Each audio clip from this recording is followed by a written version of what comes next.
ಎಲ್ಲರಿಗೂ ನಮಸ್ಕಾರ. ಈಗ ಸ್ವಲ್ಪ ಹೊತ್ತು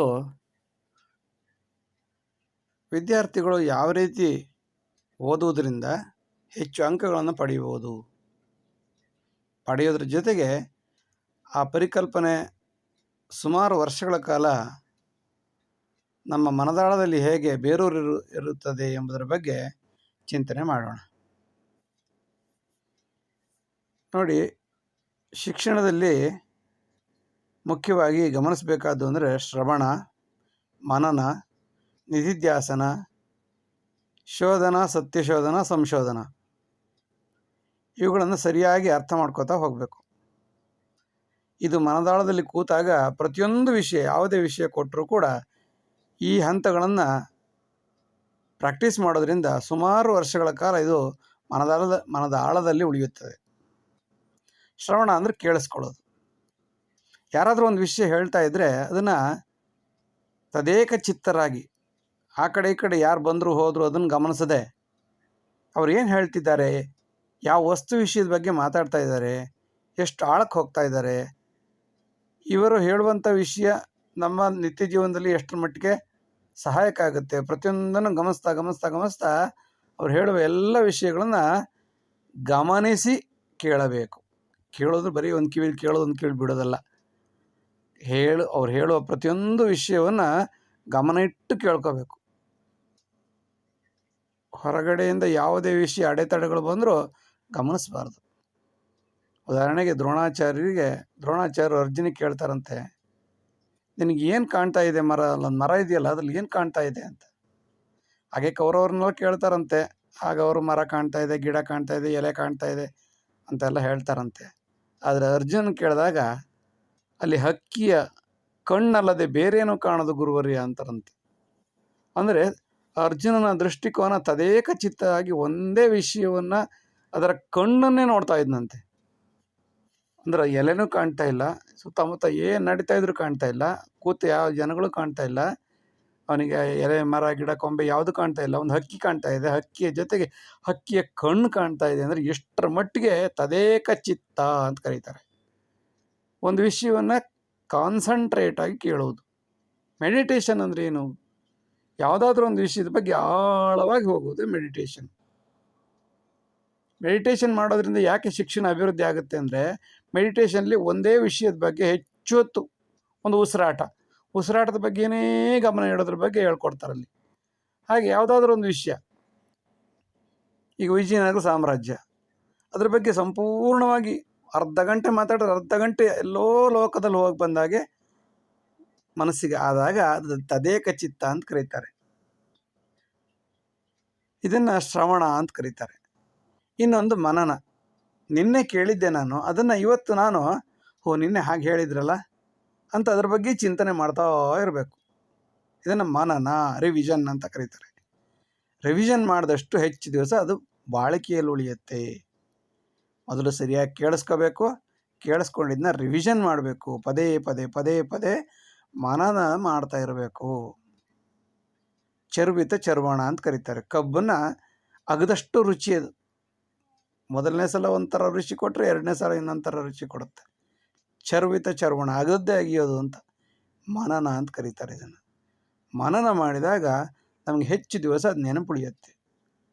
ಯಾಕೆ ನಮಗೆ ನೆನಪಿರೋದಿಲ್ಲ ಅಂತಂದರೆ, ನಾವು ಅದನ್ನು ನಾಳೆ ಅದರ ಬಗ್ಗೆ ಚಿಂತನೆ ಮಾಡೋದೇ ಇಲ್ಲ. ನಿನ್ನೆ ನಡೆದ ಘಟನೆ ಇವತ್ತು ಯಾಕೆ ಚಿಂತನೆ ಮಾಡಬೇಕು ಅಂತ ಮರ್ತು ಬಿಡ್ತೀವಿ. ಅದರಿಂದ ಉಪಯೋಗ ಆಗೋದಿಲ್ಲ. ನಮಗೆ SLC ಪಾಸ್ ಆಗಿದೆ. SLC ಪಾಸ್ ಆಗಬೇಕಾದ್ರೆ ಮೊದಲು ನಾನು ಏನೇನು ಓದಿದ್ದೆ 8ನೇ ಕ್ಲಾಸಲ್ಲಿ 9ನೇ ಕ್ಲಾಸಲ್ಲಿ ಏನಾದರೂ ನೆನಪಿದೆಯಾ? ನೆನಪಿದೆ ಅಂತಂದ್ರೆ ನಿಜವಾದ ವಿದ್ಯಾರ್ಥಿ ಅಂತ ಅರ್ಥ. ಅಥವಾ ನಿನ್ನೆ ಏನೋ ಯಾರೊಬ್ಬರು ಒಂದು ವಿಷಯದ ಬಗ್ಗೆ ಮಾತಾಡ್ತಾ ಇದ್ರು, ಅದನ್ನು ಇವತ್ತು ನಾನೊಂದ್ಸಲ ಅದನ್ನು ಹೇಳ್ಬೋದಾ ಅಂತ ಕೇಳಿದ್ರೆ ಹೇಳ್ಬೋದು ಅಂತಾದರೆ ಅದು ನಿಜವಾದ ಮನನ. ಶ್ರವಣ ಆಯಿತು, ಮನನ ಆಯಿತು. ನಿಧಿಧ್ಯಾಸನ, ಕಂಪ್ಯೂಟ್ರಲ್ಲಿ ಇನ್ಪುಟ್, ಸ್ಟೋರಿಂಗ್, ಔಟ್ಪುಟ್ ಅಂತ ಸ್ಟೋರಿಂಗ್ ಆಗಬೇಕು. ನಿಧಿಧ್ಯಾಸನ, ಸ್ಟೋರೇಜ್. ಒಂದು ವಿಷಯವನ್ನು ಈಗ ನಮಗೆ ಚಿಕ್ಕ ವಯಸ್ಸಲ್ಲಿ ನಾವು ಯಾವುದೋ ಇಬ್ಬರ ಜೊತೆ ಜಗಳ ಆಡಿದ್ದು ಈಗಲೂ ನಮ್ಮ ತಲೆ ಒಳಗೆ ನೆನಪಿದೆ. ಅದನ್ನು ನಾವು ಬೇಕಂತಲ್ಲಿ ಇಟ್ಕೊಂಡೇ ಇಲ್ಲ, ಆದರೆ ಅದನ್ನು ನಮ್ಮನ್ನು ಬಿಟ್ಟು ಹೋಗ್ತಾನೇ ಇಲ್ಲ. ಸ್ಟೋರಿಂಗ್ ಅಂತ. ಬೇಡದಿದ್ದೆಲ್ಲ ಈ ತಲೆ ಒಳಗೆ ತುಂಬ್ಕೊಂಡ್ಬಿಡ್ತೀವಿ, ಬೇಕಾದ್ದನ್ನೆಲ್ಲ ಮರ್ತು ಬಿಡ್ತೀವಿ. ಆವಾಗ ಡಸ್ಟ್ಬಿನ್ ಆಗಿಬಿಡುತ್ತೆ ತಲೆ. ಅದರಿಂದ ಡಸ್ಟ್ಬಿನ್ ಆಗೋ ಜಾಗದಲ್ಲಿ ಒಳ್ಳೆಯ ಅಮೃತವನ್ನು ಹಾಕಬೇಕಲ್ಲಿ. ಒಳ್ಳೊಳ್ಳೆ ಚಿಂತನೆಗಳು, ಒಳ್ಳೊಳ್ಳೆ ವಿಷಯಗಳು ತಲೆಯಲ್ಲಿ ಸುತ್ತೊಡಿತಾ ಇರಬೇಕು.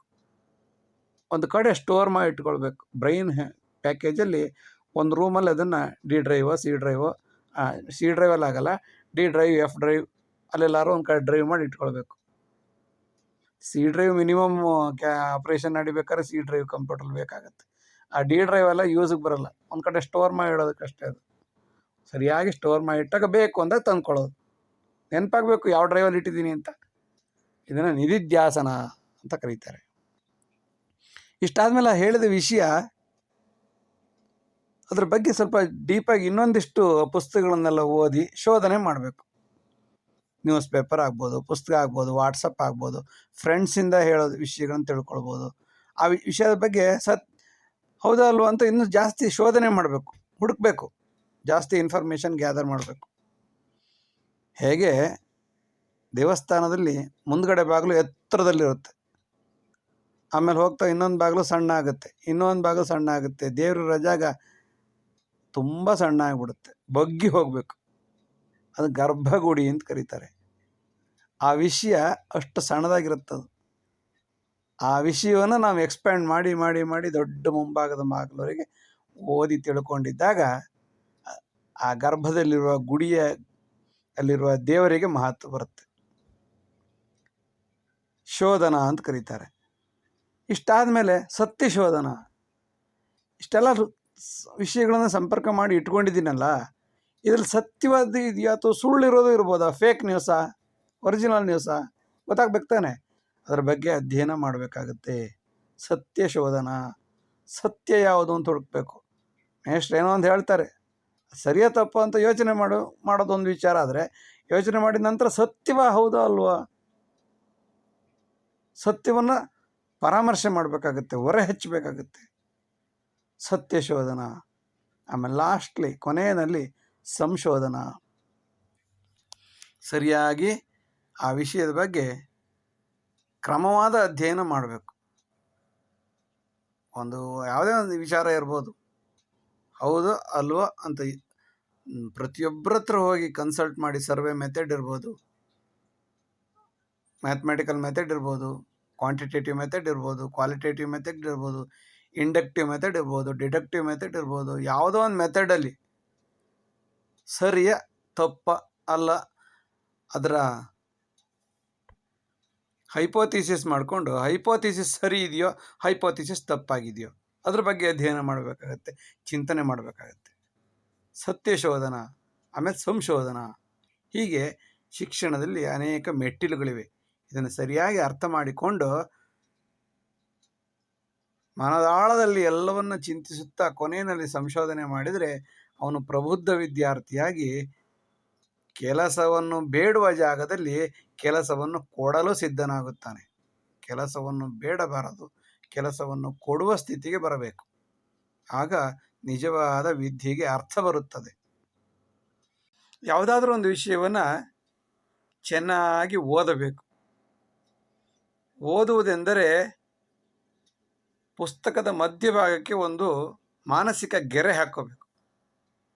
ಕಣ್ಣು ಆ ಕಡೆ ಈ ಕಡೆ, ಆ ಕಡೆ ಈ ಕಡೆ, ಆ ಕಡೆ ಒಂದು ಸೆಂಟೆನ್ಸ್ ಓದುವಾಗ ಒಂದು ನಿಮಿಷದಲ್ಲಿ ಒಂದು ಪೇಜ್ ಓದುವಂಥ ಸ್ಥಿತಿ ಬರಬೇಕು. ಅಂದರೆ ಅಷ್ಟರ ಮಟ್ಟಿಗೆ ಗಮನ ಇಟ್ಟು ಓದಬೇಕು.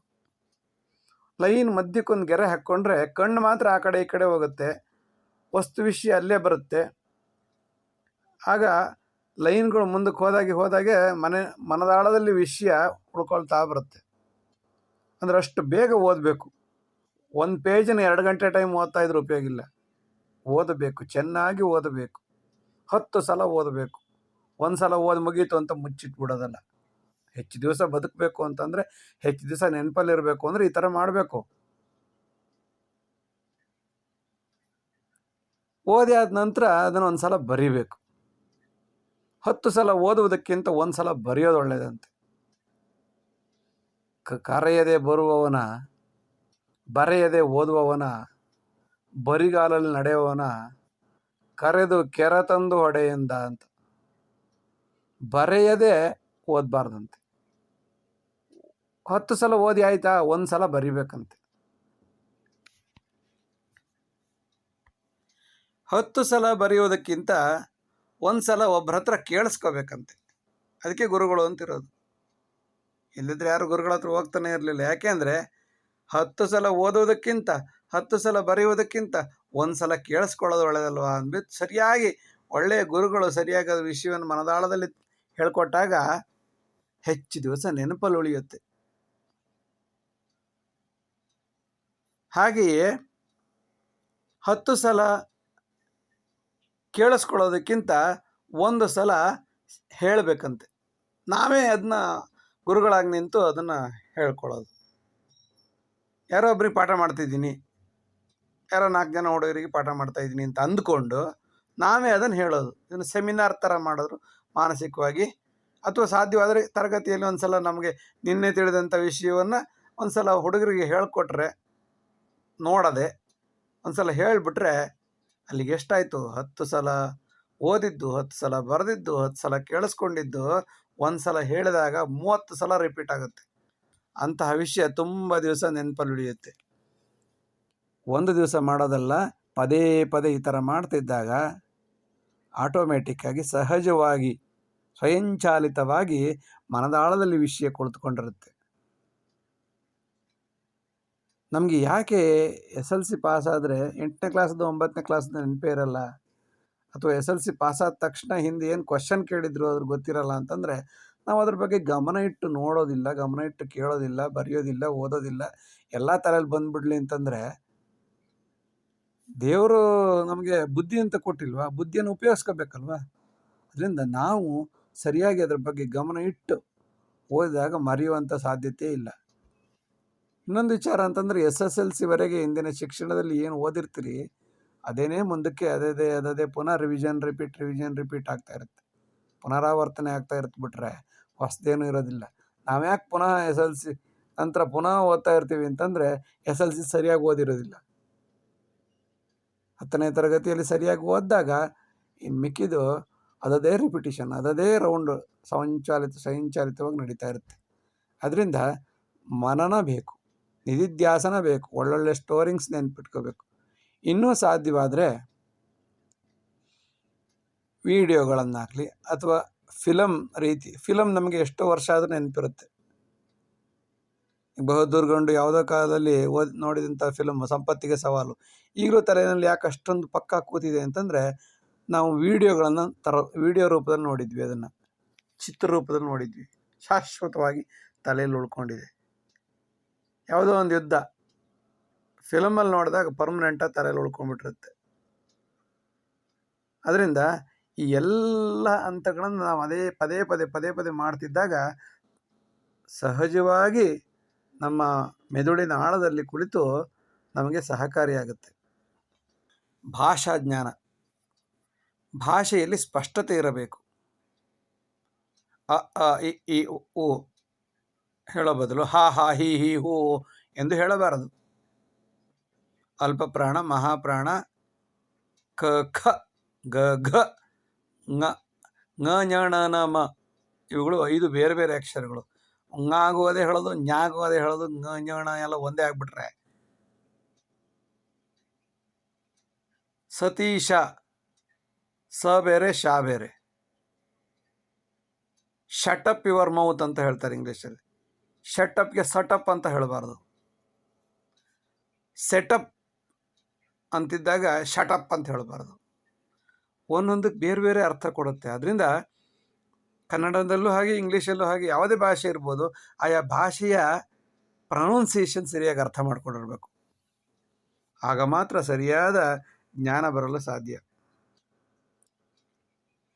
ಇದರ ಜೊತೆಗೆ ಸ್ಪಷ್ಟವಾಗಿ ಸ್ಫುಟವಾಗಿ ಮಾತಾಡಬೇಕು. ಎಷ್ಟು ಮಾತಾಡಬೇಕು, ಎಷ್ಟು ಮಾತಾಡಬಾರ್ದು, ಎಚ್ಚರವಿರಬೇಕು.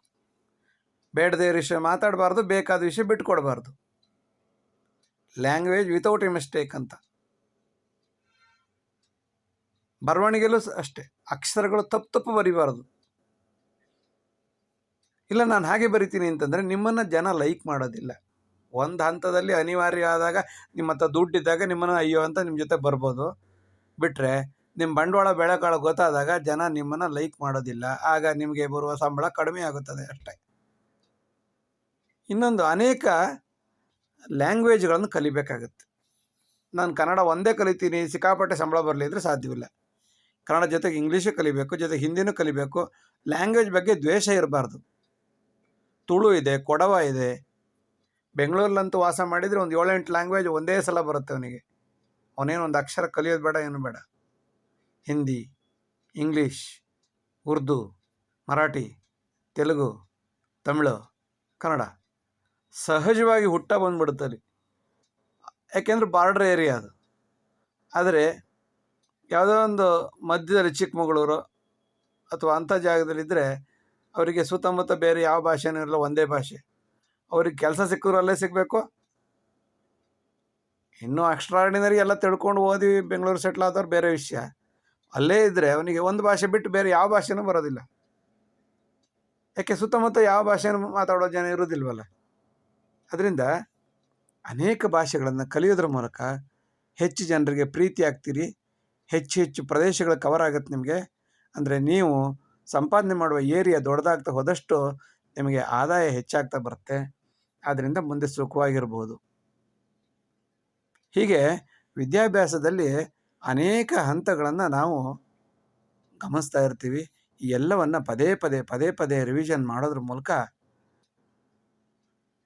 ಆಮೇಲೆ ಎಕ್ಸಾಮ್ ಟೈಮಲ್ಲಿ ಈ ಪ್ರಶ್ನೆಗಳು 10 ಮಾರ್ಕ್ಸಿನ ಅಂಕಗಳು ಅಥವಾ ಪ್ರಬಂಧ ರೂಪದ ಪ್ರಶ್ನೆಗಳಿರ್ತಾವಲ್ಲ, ಅದನ್ನು ಒಂದು ಪೇಜನ್ನು 4 ಡಿವೈಡ್ ಮಾಡಿ ಹರಿದು ಬಿಡಬೇಕು.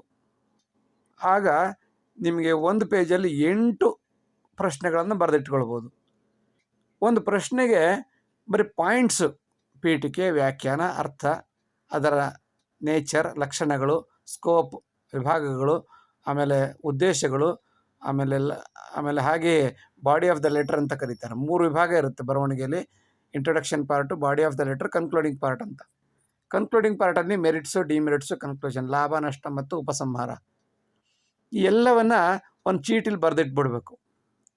ಉದ್ದೇಶಗಳು 2 ಪಾಯಿಂಟ್ಸ್ ಬರ್ಕೋಬೇಕು. ಮಹತ್ವ 2 ಪಾಯಿಂಟ್ಸ್ ಬರ್ಕೊಳ್ಬೇಕು. ಆಮೇಲೆ ಲಕ್ಷಣಗಳು 4 ಪಾಯಿಂಟ್ಸ್ ಬರ್ಕೊಳ್ಬೇಕು. ಬರೀ ಪಾಯಿಂಟ್ಸ್ ಒಂದು ಚೀಟಿ, ಕೈ ಅಗಲದ ಚೀಟಿಯಲ್ಲಿ ಒಂದು ಪ್ರಬಂಧದ ಸಂಪೂರ್ಣ ಜ್ಞಾನ ಇರುತ್ತದೆ. ಇದನ್ನು ಹೈಲೈಟ್ಸ್ ಅಂತ ಕರೀತಾರೆ. ಬರೆದಿಟ್ಕೊಂಡ್ರೆ ಸುಲಭವಾಗಿ ನೆನಪಾಗುತ್ತೆ. ಇದನ್ನು ನೀವು ಎಲ್ಲಿ ಬೇಕಾದ್ರೂ ಬಸ್ಸಲ್ಲಿ ಕೂತಿದ್ದಾಗಲೂ ಅದನ್ನು ಓಪನ್ ಮಾಡಿ ಒಂದು ಸಲ ಓದ್ಕೋಬೋದು. ಪದೇ ಪದೇ ರಿವಿಷನ್ ಮಾಡೋದೇ ವಿದ್ಯಾಭ್ಯಾಸ ಅಂತ ಅಂಬೇಡ್ಕರ್ ಹೇಳಿದ್ದಾರೆ. ಲರ್ನಿಂಗ್ ಈಸ್ ಎಟರ್ನಲ್ ಅಂತ. ಇಲ್ಲ, ನಾನು ಎಕ್ಸಾಮ್ ಟೈಮ್ ಮಾತ್ರ ಓದ್ತೀನಿ ಅಂತಂದರೆ ನಿಮ್ಮ ಸಂಬಳವು ಆ ಟೈಮಿಗೂ 2 ತಿಂಗಳದ್ದು ಮಾತ್ರ ಸಿಗುತ್ತೆ. ಲೈಫ್ ಲಾಂಗ್ ಸಂಬಳ ಸಿಗಬೇಕಾ? ಲೈಫ್ ಲಾಂಗ್ ಓದಬೇಕು. ಆಗ ಮಾತ್ರ ಜ್ಞಾನ ಬರಲು ಸಾಧ್ಯ, ವಿಜ್ಞಾನಿ ಆಗಲು ಸಾಧ್ಯ. ಇನ್ನು ಅನೇಕ ವಿಚಾರಗಳಿದೆ. ಮುಂದಿನ ಗುರುಪದೇಶದಲ್ಲಿ ಮುಂದುವರಿಸೋಣ. ಚಿಂತಿಸಿದ್ದಕ್ಕಾಗಿ ವಂದನೆಗಳು. ನಮಸ್ಕಾರ.